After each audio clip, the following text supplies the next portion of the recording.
हाच विचार विठ्ठल रखुमाईने केला आणि मला असं वाटतं की आज आपण सगळ्यांनी तो विचार करायला हवा.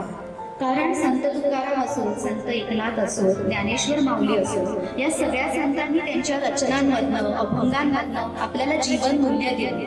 आणि त्यातलं एक जीवन मूल्य घ्यायचं आज आपण म्हटलं तर ते म्हणजे वृक्षारोपण, जे आपल्या आजच्या कार्यक्रमाचं उद्दिष्ट आहे, जो संदेश आपण देतोय सगळ्यांना. आज जर मुलांना तुम्ही एक छोटंसं रोपटं लावलं तर त्याचं उद्या झाड होईल.